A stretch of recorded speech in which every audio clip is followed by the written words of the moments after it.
अलैकुम students, welcome to my channel physics studio. कैसे हैं आप सब? उम्मीद है सब खैरियत से होंगे। स्टूडेंट्स, आज हमने चैप्टर नंबर 19 जो है सेकंड ईयर की फिजिक्स का, उसके हम एक्सरसाइज के शॉर्ट क्वेश्चंस कर रहे थे। तो हमारे रिमेनिंग शॉर्ट क्वेश्चन जो है वो आज के लेक्चर में होंगे। तो स्टूडेंट्स, हमारा जो आज के लेक्चर का फर्स्ट शॉर्ट क्वेश्चन है कि will bright light eject more electrons from a metal surface than a dimmer light of the same colour. कि क्या ब्राइट लाइट जो है वो सेम कलर की लाइट है हमारे पास, उसमें से दो बीम्स हैं, एक ब्राइट लाइट है और एक जो है वो डिमर लाइट है। तो वो हम फॉल करवा रहे हैं मेटल की सरफेस के ऊपर। वो ये कह रहे हैं कि क्या ब्राइट लाइट जो है वो मेटल सरफेस से ज़्यादा इलेक्ट्रॉन्स एमिट करेगी।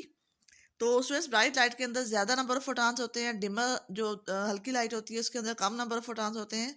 तो ज़्यादा नंबर ऑफ फोटॉन जो है वो ज़्यादा इलेक्ट्रॉन्स को एमिट करवाएंगे। ठीक है, नंबर ऑफ इलेक्ट्रॉन्स का जो ताल्लुक है वो लाइट की ब्राइटनेस से होता है, ना कि फ्रिक्वेंसी से। जो फ्रिक्वेंसी है वो उसका ताल्लुक जो है वो इलेक्ट्रॉन जो एमिट हो रहे हैं उनकी एनर्जी से होता है। उसके बाद हमारा जो नेक्स्ट क्वेश्चन है, will higher frequency light eject greater number of electrons than low frequency light.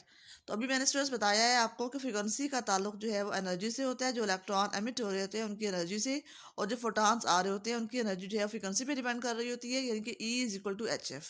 ठीक है, तो जो ज़्यादा फ्रिक्वेंसी वाली हम लाइट यूज़ करेंगे तो उससे ज़्यादा इलेक्ट्रॉन्स एमिट नहीं होंगे, बल्कि जो भी इलेक्ट्रॉन्स एमिट होंगे उनकी एनर्जी जो है वो ज़्यादा होगी बनिस्बत उन इलेक्ट्रॉन्स के जो कम फ्रिक्वेंसी वाली लाइट से एमिट हो रहे हैं।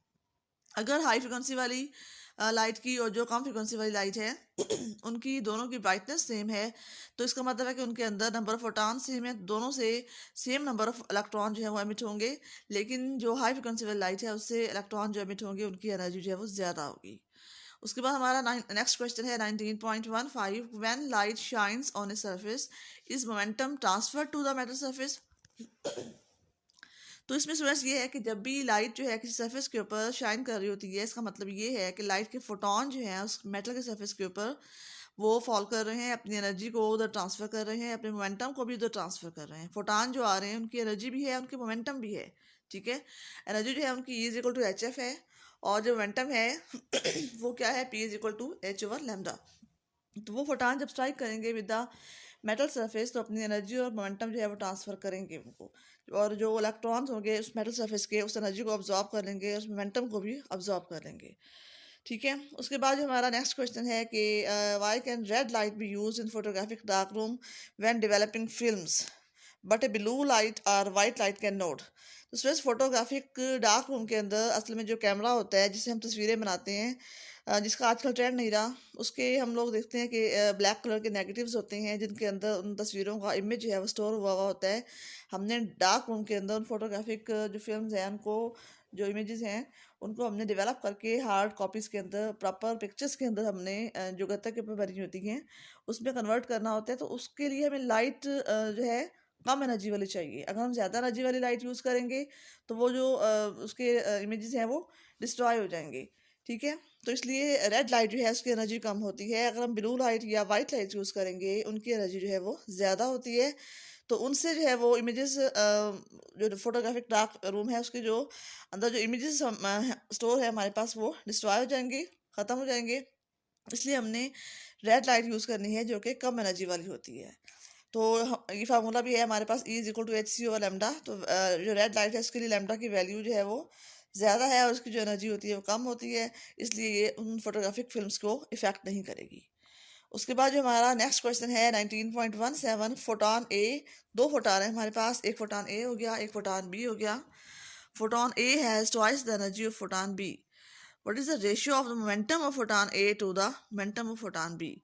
तो स्टूडेंट्स, एनर्जी का जो फार्मूला होता है E=hc/λ या E=hf।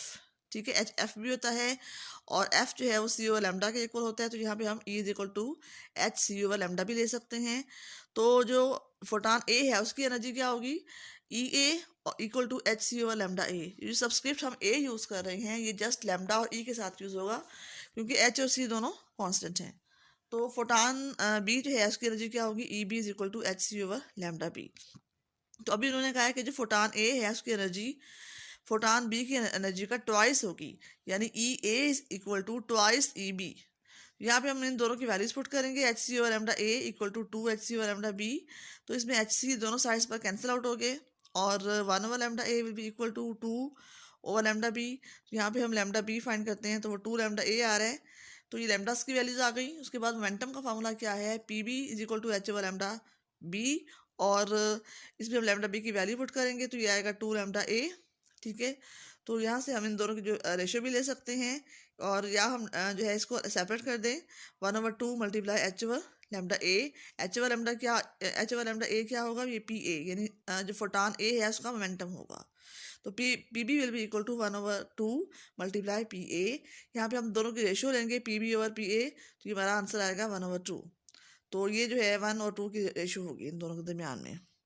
उसके बाद जो हमारा स्टूडेंट्स नेक्स्ट क्वेश्चन है 19.18 कि why don't we observe a Compton effect with visible light. तो स्टूडेंट्स कॉम्पटन इफेक्ट के लिए हमें लाजमी है कि हम ज़्यादा एनर्जी वाला एक्सरे फोटान यूज़ करें, क्योंकि जो भी फोटान फॉल कर रहा है उसके बाद वो मुड़ जाएगा और एक इलेक्ट्रॉन रेस्ट पर है, उसके साथ उसकी कोलिजन होगी और इलेक्ट्रॉन जो है और फोटान जो है दोनों अपोजिट डायरेक्शन में रिकॉइल कर जाएंगे, मुड़ जाएंगे। तो वो फोटान अपनी एनर्जी को इलेक्ट्रॉन को दे देगा, ठीक है, शिफ्ट कर देगा, जिससे उसकी जो एनर्जी होगी वो कम हो जाएगी फोटान की, और वो with less energy and with less frequency वो रिकॉइल करेगा विद एंगल थीटा, और उसकी जो वेवलेंथ होगी वो बढ़ जाएगी, और जो उसकी वेवलेंथ है उसमें जो चेंज होगा उसे हम कहेंगे क्वांटम शिफ्ट। ठीक है, और इफेक्ट को हम कहते हैं क्वांटम इफेक्ट, जिसके अंदर फोटान्स की जो एनर्जी है और जो फ्रिक्वेंसी है वो कम हो गई और जो वेवलेंथ है वो बढ़ गई। इस इफेक्ट को हम कहते हैं क्वांटम इफेक्ट। तो इसके लिए लाजमी है कि जो फोटान की जो एनर्जी है वो 0.51 मिलियन इलेक्ट्रॉन वोल्ट के से ज़्यादा होनी चाहिए। ठीक है, तो तब वो हम क्वांटम इफेक्ट को ऑब्जर्व कर सकते हैं, क्योंकि कुछ एनर्जी वो उसको दे भी दे इलेक्ट्रॉन को, फिर भी उसके पास इतनी एनर्जी होनी चाहिए कि वो आगे मूव कर सके। तो अगर हम जो है विजिबल लाइट यूज़ करेंगे, उसकी एनर्जी ऑलरेडी कम होती है, जब वो इलेक्ट्रॉन के साथ उसकी कोलिजन होगी तो अपनी एनर्जी को और मोमेंटम को उधर ट्रांसफ़र करेगा, तो उसके बाद वो उसको रिकॉइल करने के लिए और आगे मूव करने के लिए उसके पास एनर्जी जो है वो बिल्कुल नहीं बचेगी, तो हम इस इफेक्ट को ऑब्जर्व नहीं कर पाएंगे। ठीक है, इसलिए लाजमी है कि क्वांटम इफेक्ट जो है वो एक्सरे फोटान के साथ ही किया जाए। उसके बाद हमारा जो नेक्स्ट क्वेश्चन है, can pair production take place in the vacuum.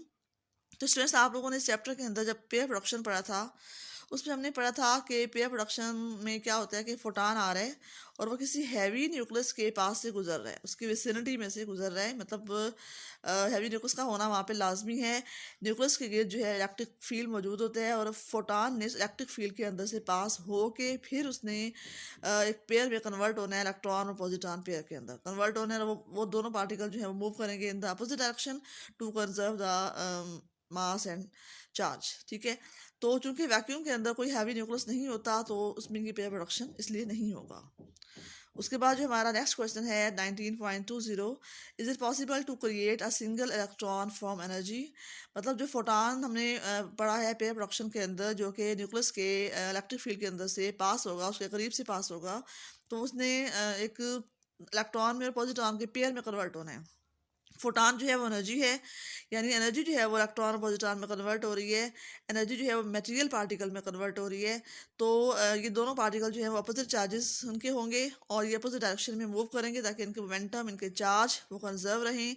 तो इस क्वेश्चन में ये पूछा गया है कि क्या एनर्जी से या फोटान से सिंगल इलेक्ट्रॉन प्रोड्यूस हो सकता है।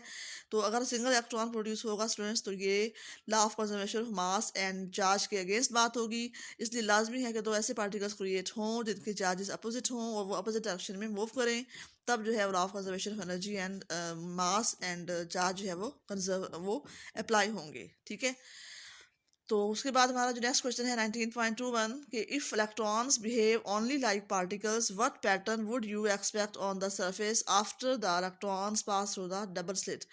ये चैप्टर नंबर जो आपने पीछे पढ़ा है 19, उसमें ये फर्स्ट टाइम भी आप लोग पढ़ चुके हैं यंग्स डबल स्लिट एक्सपेरिमेंट। उसमें आपने देखा कि पीछे से एक ही सोर्स आ रहा है लाइट का और आगे हमने स्क्रीन रखी है जिसके अंदर दो स्लिट्स होती हैं, उनमें से लाइट पास होके आगे आती है और लाइट की रिफ्लेक्शन होती है और फिर उसका इंटरफेरेंस होता है और फिर वहाँ पे हम जो है ब्राइट एंड डार्क जो है फ्रिंजेस ऑब्जर्व करते हैं।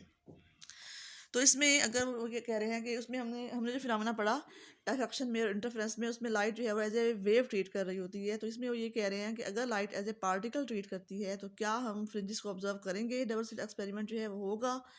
तो इसमें इलेक्ट्रॉन जो है वो पास हो रहे हैं। ठीक है। इसके अंदर हम इलेक्ट्रॉन्स को ले रहे हैं, तो इलेक्ट्रॉन्स को अगर हम ऐसे पार्टिकल लें तो ये फिनोमिना तो वेव्स वाला है, जो डबल स्लिट एक्सपेरिमेंट है ये फिनोमिना वेव्स वाला है। इसमें अगर हम इलेक्ट्रॉन्स को एज ए पार्टिकल ट्रीट करते हैं तो इलेक्ट्रॉन जब स्लिट्स में से पास करेंगे तो जस्ट उन स्लिट्स का इमेज जो है वो आगे जाके फोटोग्राफिक फिल्म के ऊपर जस्ट स्लिट्स का इमेज जो है वो बनेगा। तो बाकी जो पैटर्न बनता है जिसमें हमने ब्राइट एंड डार्क फ्रिंजेस देखने होते हैं वो पैटर्न इसमें शो नहीं होगा। तो इसमें इलेक्ट्रॉन जो है वो अगर एज ए वेव ट्रीट करें तो फिर हम इस फिनोमिना को ऑब्जर्व कर सकते हैं। ठीक है। और लाइट को भी हम एज ए वेव ट्रीट करें तो हम इस फिनोमिना को ऑब्जर्व कर सकते हैं। अगर लाइट को भी अगर हम पार्टिकल के तौर पर ट्रीट करेंगे तो इसमें हम इस फिनोमिना को यंग्स डबल स्लिट एक्सपेरिमेंट वाले फिनोमिना को हम ऑब्जर्व नहीं कर सकेंगे। उसके बाद जो हमारा नेक्स्ट क्वेश्चन है कि if an electron and a proton have the same de Broglie's wavelength, मतलब दोनों की जो लैम्डा की वैल्यू है वो सेम है। Which particle has greater speed, किसकी स्पीड ज़्यादा होगी।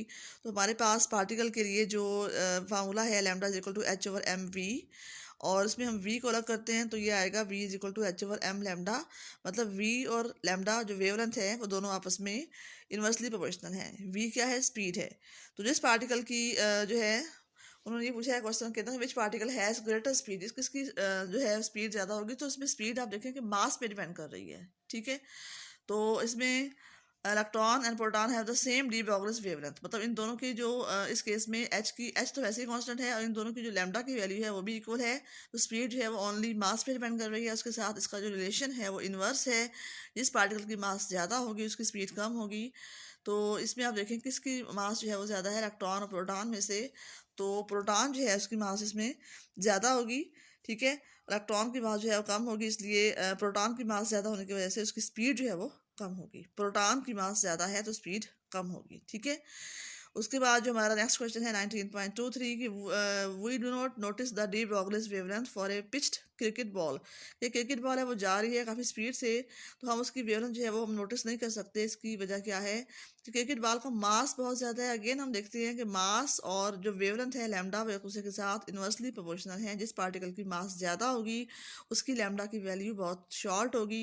यहाँ पर जो क्रिकेट बॉल है उसकी मास इलेक्ट्रॉन प्रोटॉन के मुकाबले में बहुत ज़्यादा है, इसलिए इसकी जो लैम्डा की वैल्यू होगी, जो उसकी वेवलेंथ होगी वो बहुत शॉर्टर होगी। तो हमारे लिए इसको मैयर करना या उसको डिटेक्ट करना बहुत मुश्किल होगा, तकरीबन तकरीबन इम्पॉसिबल होगा। ठीक है। उसके बाद 19.24 क्वेश्चन है कि if the following particles all have the same energy which has the shortest wavelength. Particles कौन कौन से हैं, electron, alpha particle, neutron and proton. तो ये इन पार्टिकल्स में से सबकी एनर्जी तो सेम है, वेवलेंथ किसकी शॉर्ट होगी। तो स्टूडेंट्स फार्मूला है हमारे पास lambda is equal to H over M V particles के लिए। ठीक है। तो इसमें आपने पढ़ा है M V is equal to √2 mv। ये क्वेश्चन जो है वहाँ से आई है। ये आपने देखा कि जो काइनेटिक एनर्जी होती है ई वो इक्वल होती है वी ई के। अगर पोटेंशियल V हो और इलेक्ट्रॉन का जो चार्ज है वो E हो तो जो उसकी काइनेटिक एनर्जी होगी जो हम उसको पोटेंशियल प्रोवाइड कर रहे होते हैं उस पर डिपेंड कर रही होती है। तो kinetic energy 1/2 mv² will be equal to V E. यहाँ से आप 2 को राइट साइड पे लाके मल्टीप्लाई करेंगे तो mv² will be equal to 2ve। फिर हम दोनों साइड पर m से मल्टीप्लाई करेंगे। ठीक है। तो ये बन जाएगा m² v² equal to 2mve। फिर हम दोनों साइड्स पर अंडर रूट लेंगे तो ये आएगा mv, m² v² का हम अंडर रूट लेंगे तो ये mv बच जाएगा, और इस साइड पे राइट साइड पे हम अंडर रूट लेंगे तो ये 2mve का अंडर रूट आ जाएगा। इसका मतलब है कि ve जो मोमेंटम है इसमें वो 2mve के इक्वल है, और इसके अंदर जो कैपिटल V और E है ये इक्वल है एनर्जी के। ठीक है। तो यहाँ पे हम ई लिख सकते हैं तो ये आएगा हमारे पास लैम्डा में एच ओवर एम वी की जगह पर हम पहले लिखेंगे 2mve अंडर रूट, उसके बाद वी की जगह पे हम ई पुट कर देंगे। अभी इसमें ये देखें कि एच वैसे ही प्लास कांस्टेंट है, और जो उन्होंने कहा कि जितने भी पार्टिकल्स हैं सबकी एनर्जी भी सेम है तो ई भी सबके लिए इक्वल होगी। 2 वैसे ही कांस्टेंट है, तो लैम्डा जो है वो मास के अंडर रूट पर डिपेंड कर रहा है। तो जिन पार्टिकल्स का मास ज़्यादा होगा उसके लिए लैम्डा की वैल्यू कम होगी। तो अल्फा पार्टिकल का सबसे ज़्यादा मास है इसलिए उसकी जो वेवलेंथ है वो सबसे ज़्यादा शॉर्टर होगी। उसके बाद जो हमारा नेक्स्ट क्वेश्चन है कि when does light behave as a wave. तो लाइट जो है एज ए वेव कब बिहेव कर रही होती है, और ये अपने इस चैप्टर के अंदर भी पढ़ा है। कुछ फिनोमिना ऐसे हैं कि जब light as a wave treat कर रही होती है, फॉर एग्जांपल इंटरफेरेंस हो गया, रिफ्रैक्शन, पोलराइजेशन, रिफ्लेक्शन, रिफ्रैक्शन, और ये जो है ये इन सब में light as a wave treat कर रही होती है।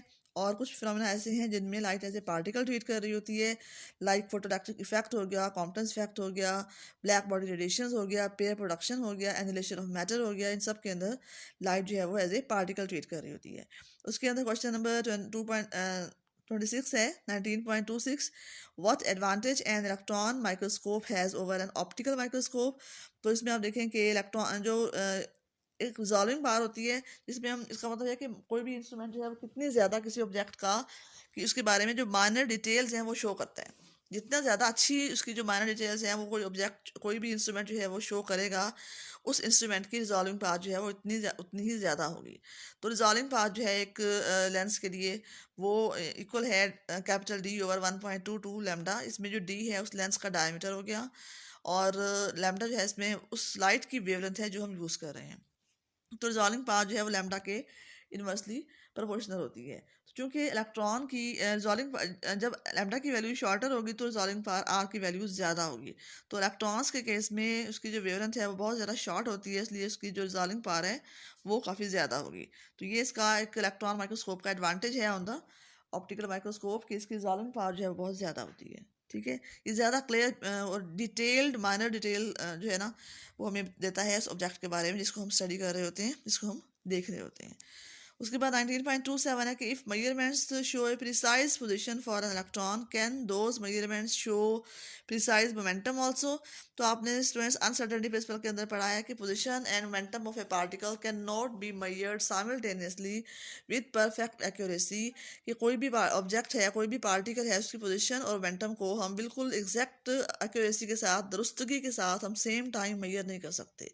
अगर हम उसकी पोजीशन को एग्जैक्टली अच्छे तरीके से मेजर करेंगे तो मोमेंटम में एरर आएगा। अगर मोमेंटम को हम एग्जैक्टली उसकी जो प्रिसाइज एक्यूरेसी है वो हम लेंगे तो पोजीशन में एरर आएगा। ठीक है, दोनों चीज़ों को हम same time with the perfect accuracy वो मेजर नहीं कर सकते। ठीक है, तो आज उम्मीद है आपकी ये सारे क्वेश्चन जो है अच्छी तरह समझ में आ गए होंगे, क्लियर हो गए होंगे। इसमें ये जो क्वेश्चन है 19.24, इसमें जो ये क्वेश्चन है M V is equal to √2 MVE, इसको आप एक बार फिर देख लें कि मैंने आपको कैसे बताया है कि आपने यहाँ पे लिखना है energy E is equal to 1/2 MV² और इक्वल टू VE। ठीक है ना, क्योंकि एनर्जी जो है वो हम जब इलेक्ट्रॉन्स को एमिट करवा रहे होते हैं तो पोटेंशियल डिफरेंस अप्लाई कर रहे होते हैं, तो उसकी जो इलेक्ट्रॉन्स की एनर्जी होती है उस पोटेंशियल डिफरेंस पे डिपेंड कर रही होती है जो हम अप्लाई कर रहे होते हैं। तो वो जो एनर्जी होती है वो VE के इक्वल होती है, और वो उस इलेक्ट्रॉन्स की काइनेटिक एनर्जी भी बन जाती है। तो उसका मतलब है कि 1/2 MV² will be equal to VE। पहले आप ये लिखेंगे। ठीक है, फिर आपने क्या करना है कि जो लेफ्ट साइड से 2 है 1/2, उसको 2 का आप राइट पे लेके आएंगे तो ये बन जाएगा MV² equal to 2 capital VE। ठीक है, फिर आपने क्या करना है, दोनों साइड्स पे मास को अगेन मल्टीप्लाई करना है। तो लेफ्ट साइड पे बन जाएगा M² V² और राइट साइड पे बनेगा 2MVE। फिर आपने दोनों साइड्स का स्क्वायर रूट लेना है, तो ये MV की वैल्यू √2MVE आ जाएगी। ठीक है, और इसमें आपको पता है कि जो VE है, कैपिटल V और E है, ये एनर्जी के इक्वल है। तो अब आपने ऊपर वाली क्वेश्चन में MV की जगह पे पहले आपने √2MVE पुट करना है और फिर कैपिटल VE की जगह पे आपने E पुट करना है। ठीक है, तो ये इस तरीके से आपने इसको सॉल्व करना है, क्योंकि यहाँ पे इतना डिटेल लिखा नहीं है भाई ये क्वेश्चन कैसे आई है, इसलिए मैंने आपको थोड़ा सा तफसील से बता दिया है। तो उम्मीद है स्टूडेंट्स आपको ये अच्छी तरह क्लियर हो गए होंगे क्वेश्चंस। तो आप लोग इनको अच्छी तरह सुने लेक्चर को और अच्छी तरह पढ़ें इन क्वेश्चंस को। जिन स्टूडेंट्स को समझ नहीं आई वो अपना कॉन्सेप्ट क्लियर करें, अपने दोस्तों को भी इन क्वेश्चन को शेयर करें ताकि वो भी इससे फ़ायदा उठाएँ। और जो स्टूडेंट्स इस चैनल पर नए हैं इसको लाजमी सब्सक्राइब करें, और किसी को कोई प्रॉब्लम है तो वो कमेंट बॉक्स में शेयर करें, मैं इसको आंसर दूँगी। ठीक है स्टूडेंट्स, अल्लाह हाफिज़।